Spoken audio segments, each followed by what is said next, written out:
All right, everybody. Welcome back to my YouTube channel. So glad you decided to come back. This is finally, I know. It took me forever. This is volume number 2 of how to play the violin. Step number 2.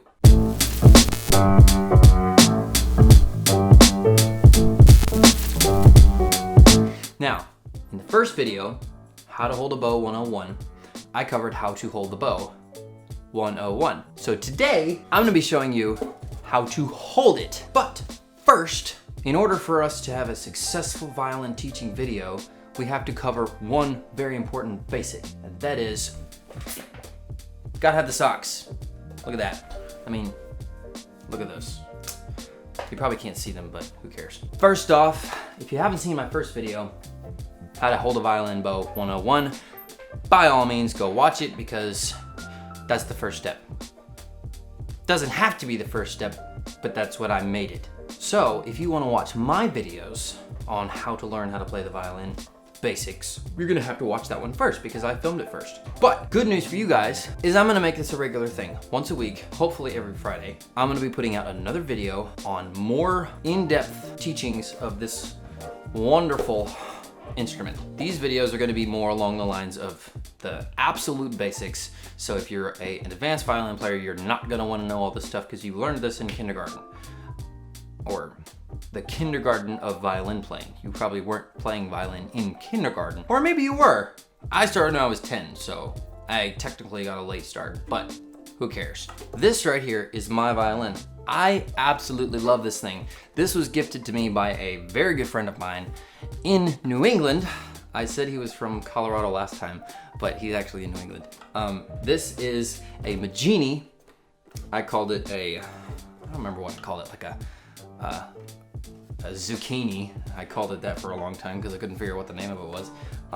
But what's so cool about this thing is it is actually, I think it's either 3/4 of an inch or 1/2 an inch longer from stem to stern than a normal violin. And what that does is it actually makes, it has a bigger body, so therefore it can produce more sound. So that is a signature of the Magini style and the Magini make, because they have bigger sounds and because they're just bigger. And also it has this double purfling, which I think is so awesome. And it has these cool, awesome designs on the back. I mean, look at that wood. I mean, it's just beautiful. Before I teach you how to hold it, I'm just gonna kind of go over some of the basics on what is on the instrument. First up, you have the violin. That's just kind of like the obvious first step. This thing right here is pretty cool. It is a chin pad. If you don't have one, I'd recommend it. This is the wooden chin rest. This is, there's a technical term for it, and I have no idea what it is. It'll come to me at about 4 o'clock in the morning. This is your bridge, fingerboard, back, front, your sound holes, the sides, the other side, the bottom, the top. No, I'm kidding. This is your scroll. These are your tuning pegs. And traditionally, these are the only tuning pegs that you could use for tuning the violin. But thanks to evolution of, or that is not the right word.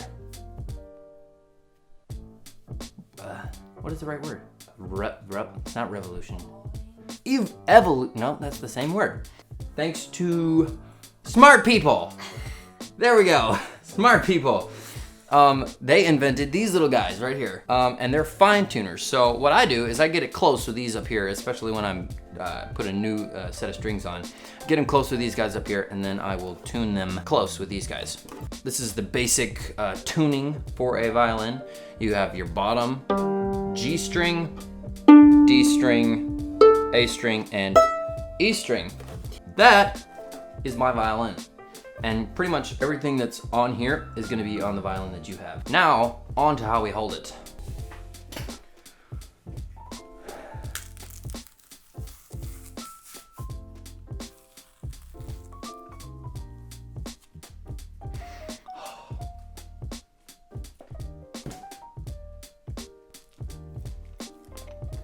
Don't tell my sisters. They're not supposed to know. So, I'm relying on you. Don't tell them that I'm eating one of their bananas. But I needed some nutrients. Teaching violin is hard. Come on. All right. Now I'm gonna need some water. We are gonna get into the meat of this tutorial. How to hold the violin 101. You're gonna need one of these. This is a shoulder rest, and I've never seen anybody, unless they put a large pad here and build it up with something artificial. Everybody uses one of these of some make or model. This is a Kun, K-U-N, however you spell that. Awesome violin rest. Served me well in my 12 years. So here is how you hold the violin. First up, we are going to hold our body at a straight angle.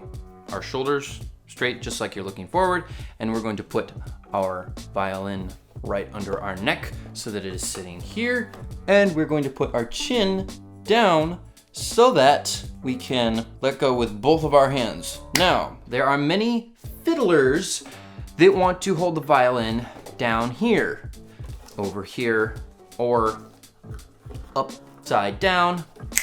That is bad. Look at me. Hey, right here. Don't do that. That's bad. It's very bad. I'll tell you why. If you do that, me and you, we're gonna have a problem. Don't do that. The reason why you're not doing that, the reason why you don't want to do that, is because of this hand. The way you hold the violin on your neck and pinch it between your shoulder and your neck is very crucial in conjunction with this hand, because when you hold the violin in this position, where you are able to hold it up with just your chin, you are relieving all of the pressure off of this hand. You do not need this hand to hold anything up. That is so important. If you have that technique where you are holding the violin up with this hand, you are limiting yourself severely on how you can play, and here is why. The reason why you want to be able to hold the violin with your chin is because it relieves all weight and all need off of this hand to hold the violin, thus freeing your left hand up to move around freely on the neck, and that gives you so much speed in the long run after you've gone through all the uglies of learning and committing everything that you do with this hand and everything to muscle memory. You can start speeding up your playing, and you can play like I do in the Orange Blossom Special. Go to the Kempters YouTube channel and watch the 14-year-old fiddler when I was 14 if you want to see something fast that I've done.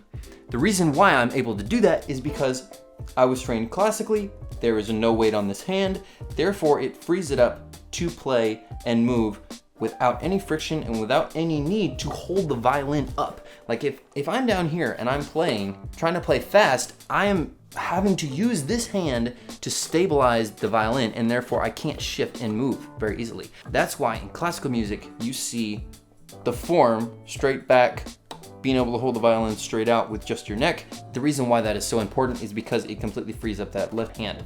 All right, so now that you know how to do that, take some practice. I wouldn't try letting go of your left hand the very first time you try this, but it's very easy to do.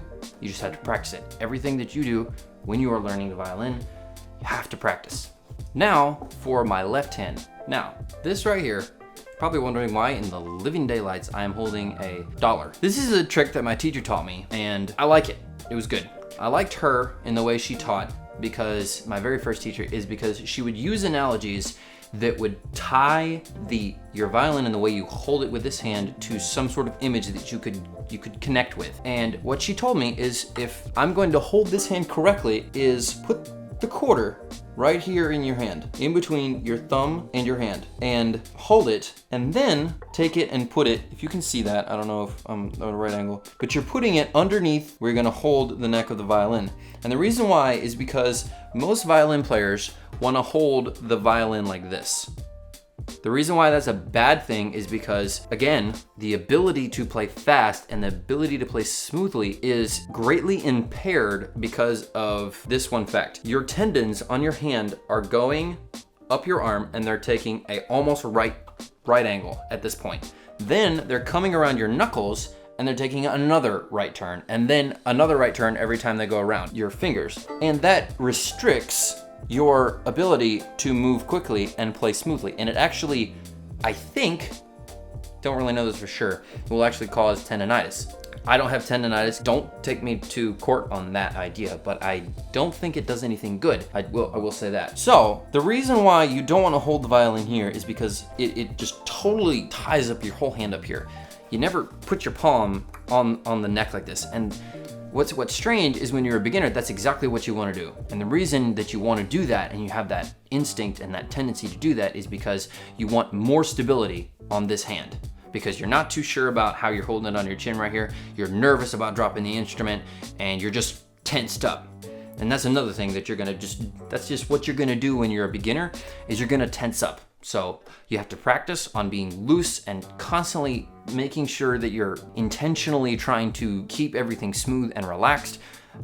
But it's not really a big deal when you're first starting out because you're just gonna do that. So don't be too upset, but if you're gonna do this long term, try to make sure that you don't do that for long periods of time and try to loosen up and get more comfortable with the violin, so therefore all of your muscles aren't tensed and it'll make your playing better. Now over time, I think that'll just go away naturally, but that's just a good thing to keep in mind. So now that you know why this is bad, I'm gonna teach you a mental exercise that will help you revert and not do that bad habit. And that is, one of them is to try to keep your right hand or your left hand straight right here.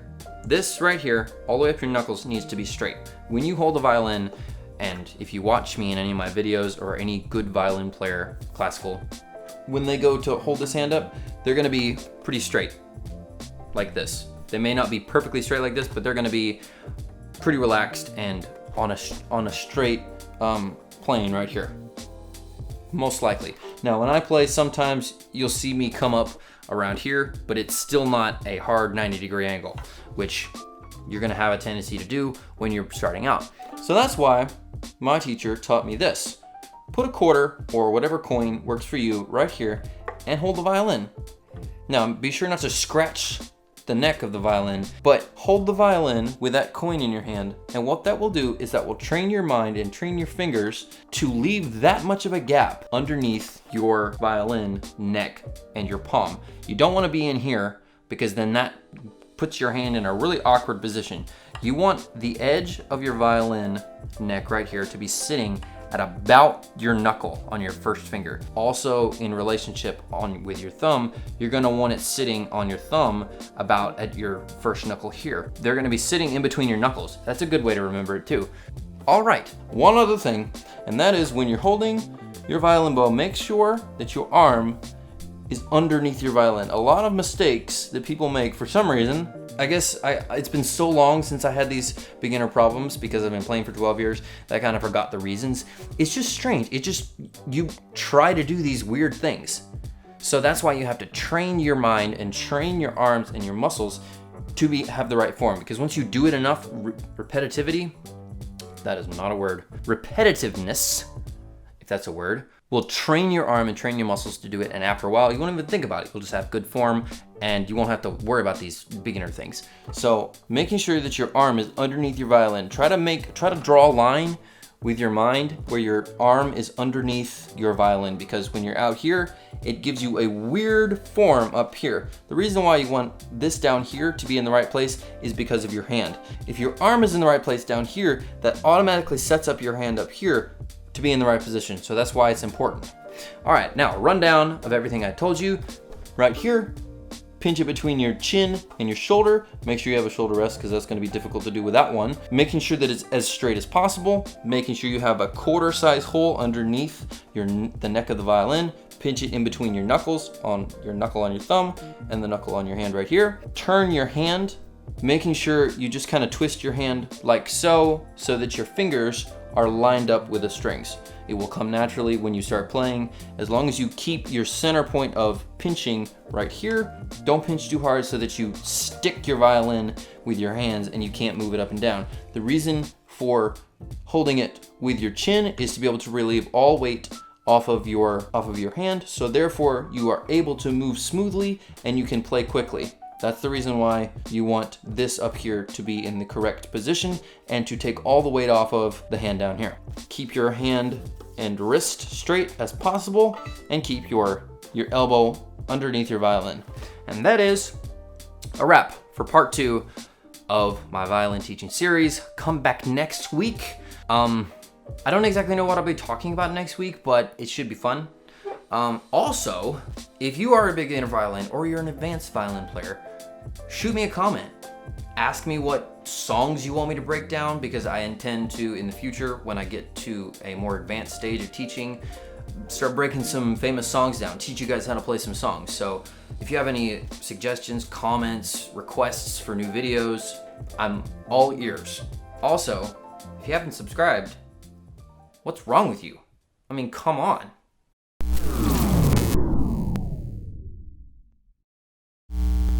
Thank you guys for watching. Come back next week, leave a comment, like, subscribe. I'll see you next week. Peace out.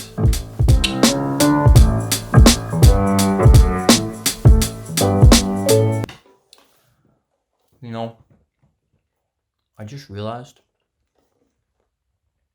my sisters are subscribed to my YouTube channel, just like you should be. So therefore, they're gonna know I stole the banana.